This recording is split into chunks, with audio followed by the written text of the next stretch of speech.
Hi friends, আমরা আবার ফিরে এসেছি আরেকটা ভিডিও নিয়ে। MP 2025 subject physical science. আজকে একটা ছোট্ট টিপস, যে টিপসে শুধুমাত্র 4 মার্কস একদম অনায়াসে চলে যাবে। লাস্ট পর্যন্ত অপেক্ষা করো, তাহলেই 4 নাম্বার একদম হাতের মুঠোয়। কি না, 2.11 একটা কোশ্চেন থাকে, স্তম্ভ মেলানো, বাম স্তম্ভের সাথে ডান স্তম্ভ মেলাতে হবে। এইখানে কোনো জায়গা ঠিক নেই যে কার সাথে কার থাকবে, স্তম্ভে কি থাকবে। এবং মূলত এটা কেমিস্ট্রি পার্ট থেকে থাকে, সেখানে যে কোনো কিছু থাকতে পারে। আজ একটা আমরা স্যাম্পল নিয়ে এসেছি।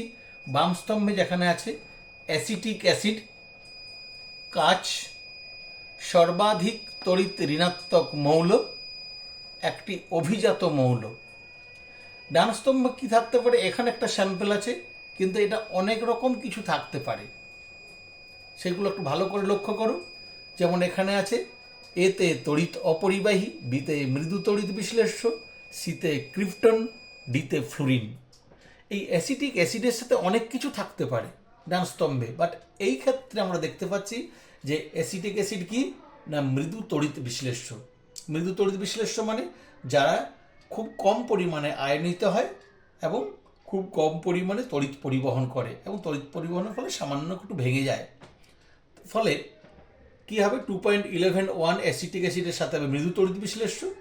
তারপর আছে কাঁচ। কাঁচ দিয়ে অনেক কিছু হতে পারে, বাট এখানে যেটা আছে কাঁচের ক্ষেত্রে তড়িৎ অপরিবাহী। তাহলে কাঁচ হয়ে গেল তড়িৎ অপরিবাহী। সর্বাধিক তড়িৎ ঋণাত্মক মৌল, এইটা কিন্তু এখানে মেন ক্লু, এটা ফিক্সড। এইগুলোর অনেক কিছু অপশন হতে পারে, কিন্তু সর্বাধিক তড়িৎ ঋণাত্মক মৌল একটাই, সেটা তোমরা সবাই জানো, কি? ফ্লুরিন। পর্যায় সারণীতে আমরা জানি তৃতীয় পর্যায়ের কত নাম্বার আছে? 17 নম্বরে হ্যালোজেন শ্রেণীর মৌল ফ্লুরিন। এটা ফিক্সড। একটি অভিজাত মৌল, অভিজাত মৌল বলতে পারে, সম্ভ্রান্ত মৌল বলতে পারে। অভিজাত গ্যাস বললে বা নিষ্ক্রিয় গ্যাস বোঝাবে তখন, কিন্তু অভিজাত মৌলের মধ্যে যেমন নিষ্ক্রিয় গ্যাসগুলো হতে পারে, তেমনি বর ধাতু যারা আমরা বলি সেগুলো হতে পারে, বাট এখানে সেটা একটাই আছে, ক্রিপ্টন, নিষ্ক্রিয় মৌল। সুতরাং কী হয়ে গেল অ্যান্সারটা? অ্যান্সারগুলো আমরা যে পাশাপাশি সঠিক লিখতে পারি, বা ছোট্ট করে আমরা জাস্ট এভাবেও লিখতে পারি। লক্ষ্য করে দেখো, 2.11 বিয়েরটা অ্যাসিটিক অ্যাসিড মৃদু তড়িৎ বিশ্লেষ্য, 2.11 এ কাঁচ তড়িৎ অপরিবাহী, 2.11 ডি সর্বাধিক তড়িৎ ঋণাত্মক মৌল, ফিক্সড একেবারেই ফ্লুরিন, 2.11 একটি অভিজাত মৌল, কি? ক্রিপ্টন, যেটা এখানে নিষ্ক্রিয় গ্যাস। সুতরাং এইভাবে আমাদের স্তম্ভ মিলানগুলো করতে হবে। আমরা আবার নেক্সট ভিডিওতে এরকম আবার স্যাম্পল নিয়ে আসবো।